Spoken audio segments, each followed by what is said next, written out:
Have you ever stopped to think about what Genesis really reveals to us about our origins? Could it be that human creation, as we know it, is deeper than we imagine? What if I told you that perhaps God created two types of humans, with completely different destinies and purposes? That's right. You're not mistaken. The Bible hides a divine secret between its lines that few can see. And the answer to this is hidden in the pages of Genesis, where we find a humanity divided between a spiritual creation and a physical creation, between the spirit and the flesh.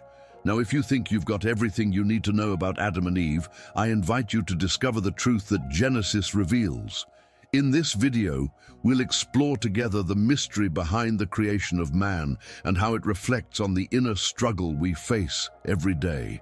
Cain and the mystery of his story, the fall and redemption of humanity, and how human duality still defines us to this day. Stay with me until the end, because what you're about to learn now could transform your view of your own divine nature and divine purpose.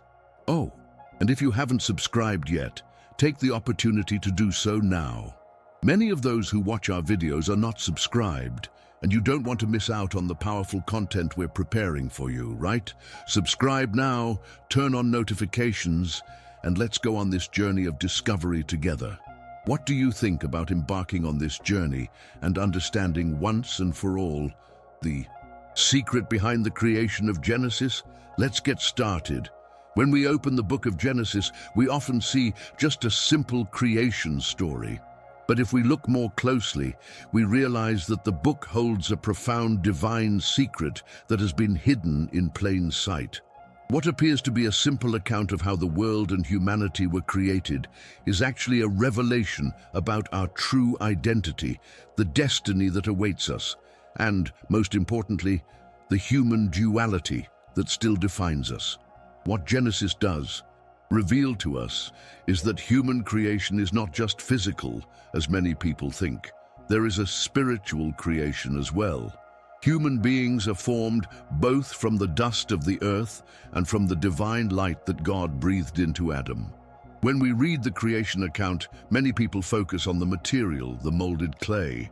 But what they fail to realize is that Genesis is telling us that we were made in the image of Elohim, the plural cosmic God who is the source of all light and truth. There is something much greater being revealed here than simply Adam's physical origin. The first creation of man, described in Genesis 1, is a spiritual creation, intended to reflect divine perfection, intended to fill the earth with life and purpose. But this creation, which is pure and spiritual, is only the beginning. The mystery of Genesis is much deeper, and it will unfold as we go on. Let's see it more clearly.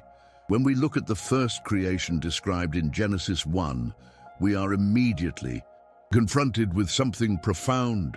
God created man in his own image. In the image of God he created him. Male and female he created them.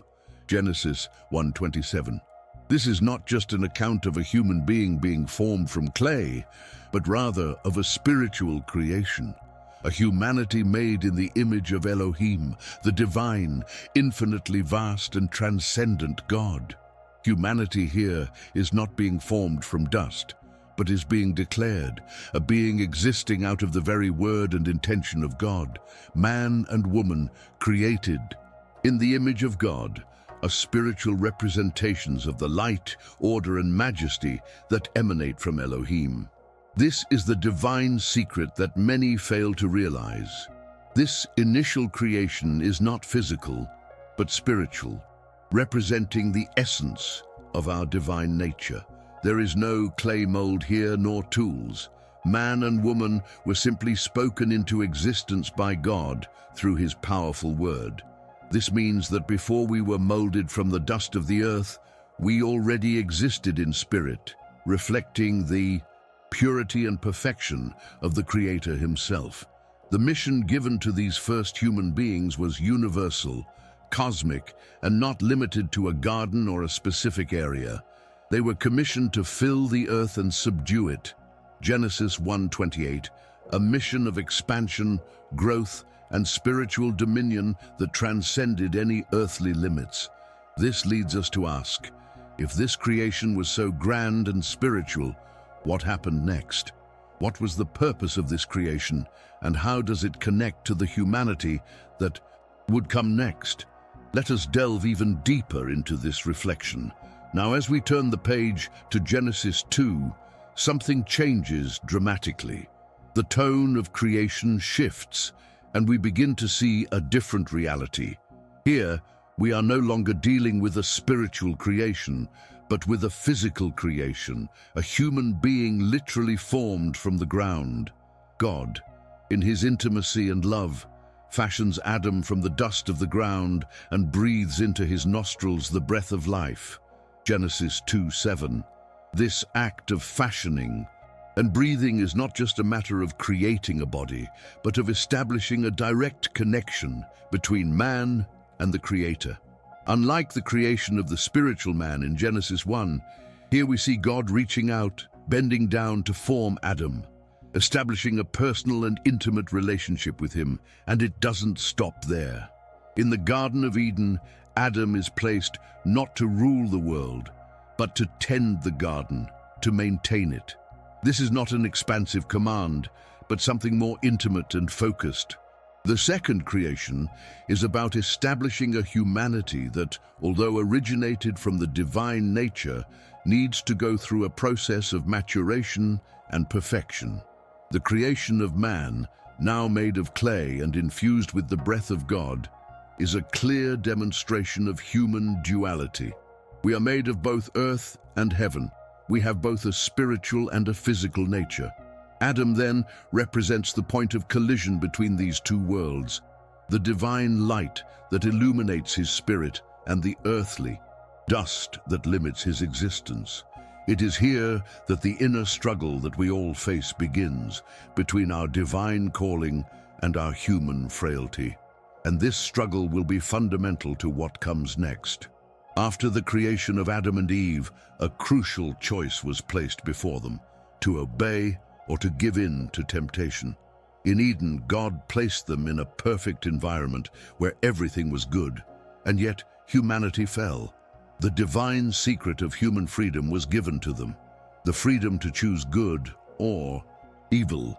When Eve, in her human duality, gave in to the serpent's temptation and ate the forbidden fruit, she not only violated God's command, but she also opened the door to the fall. Sin entered the world, and with it pain, suffering, and separation from God. Humanity was thus marked by an irreparable break with the Creator, yet the story does not end with the fall. God, in his love and mercy, did not abandon Adam and Eve, nor us. He made garments of skin to cover them, Genesis 3:21, an implicit promise that despite their failure, there was hope of restoration.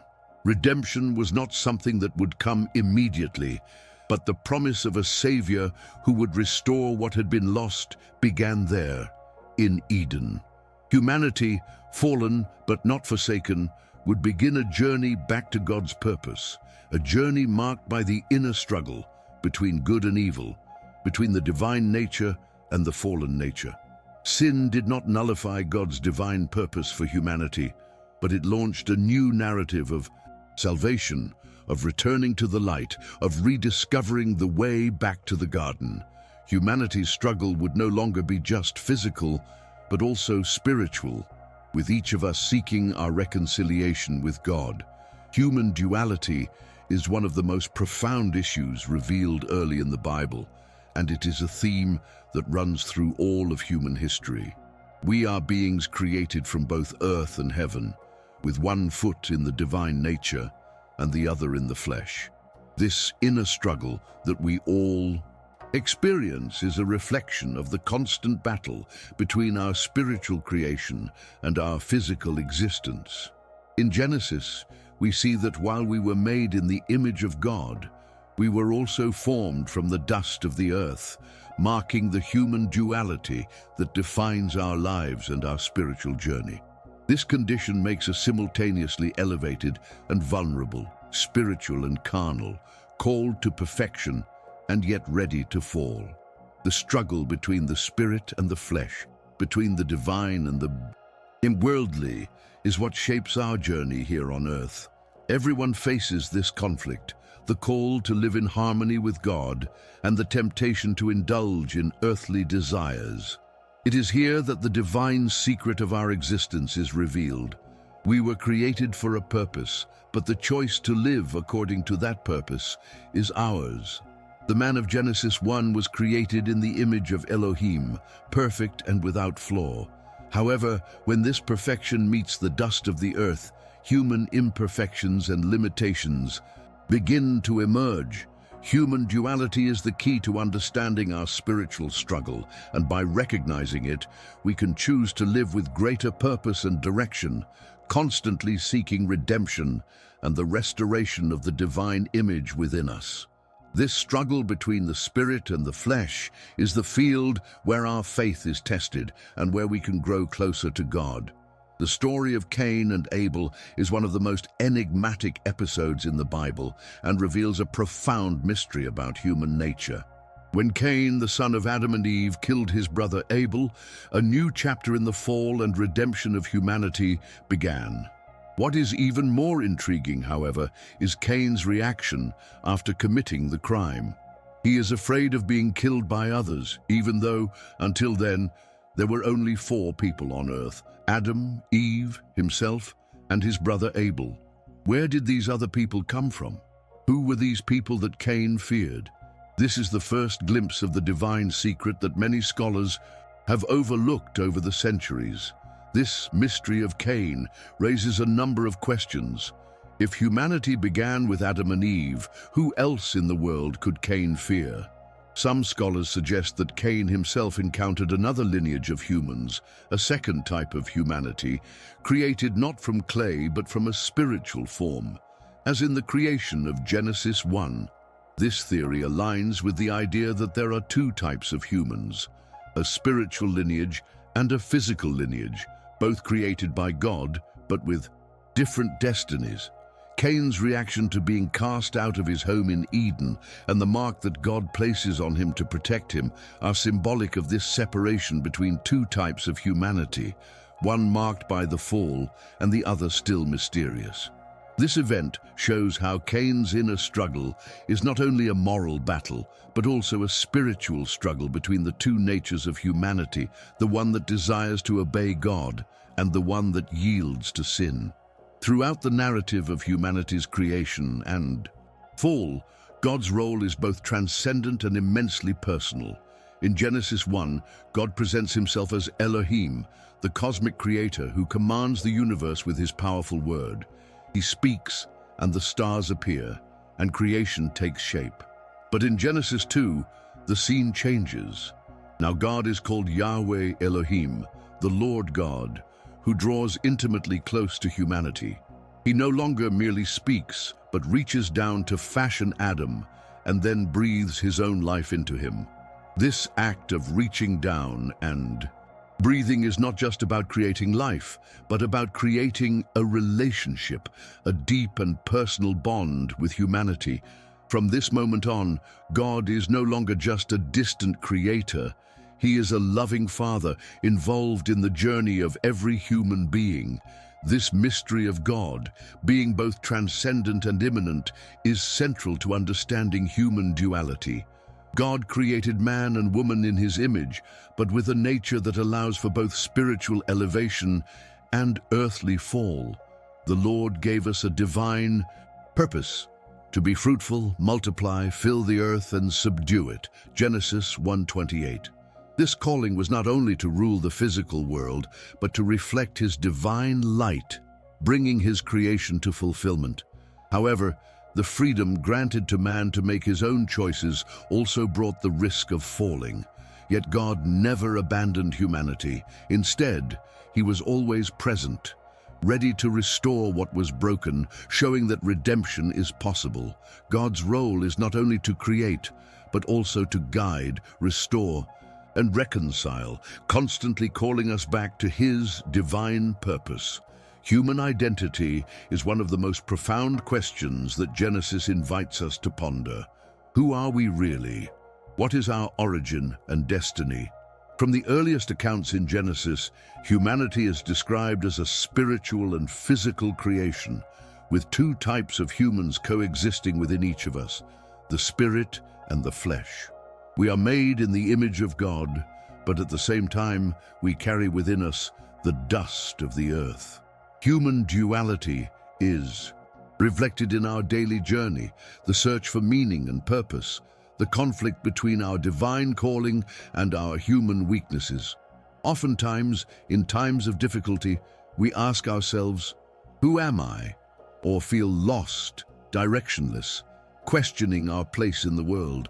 The answer lies in our divine nature and our connection to God. We were not made by chance. We were formed with a divine purpose, imbued with a calling to live according to God's light, reflecting His image in all that we do. But also, because of our fall, the internal struggle becomes a constant. We, like Adam and Eve, often find ourselves torn between the perfection of God's plan and the limitations of our flesh. However, this struggle is not in vain. By recognizing our spiritual identity, we can seek the redemption that God offers us.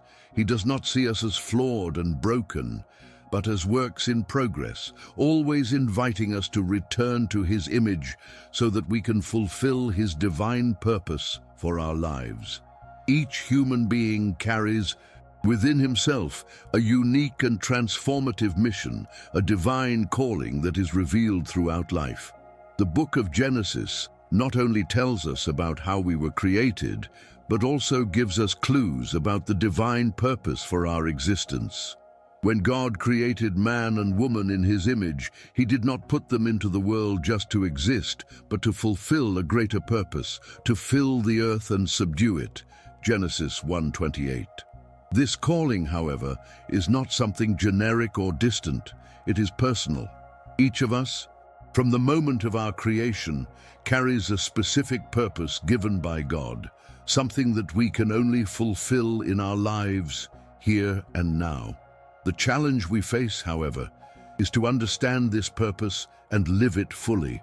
Human duality between the spiritual and the physical creates an inner struggle. Sometimes life feels like a constant struggle between who we are called to be and what our flesh desires.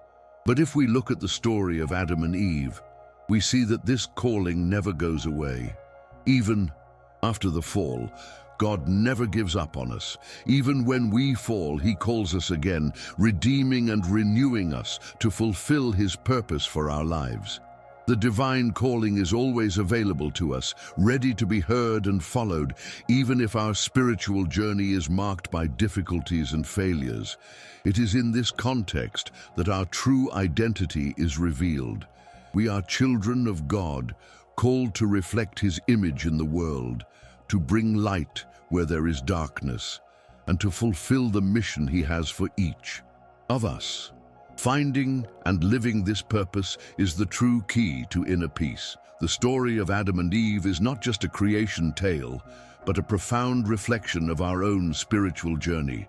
They are, in a sense, our earliest spiritual ancestors, and their journey shapes the way we understand our divine nature and purpose. When God created them, He placed them in Eden with a clear mission: to tend and cultivate the garden, but also to choose to obey Him. But when they gave in to temptation, the fall and redemption became part of human history, and this pivotal moment echoes to this day.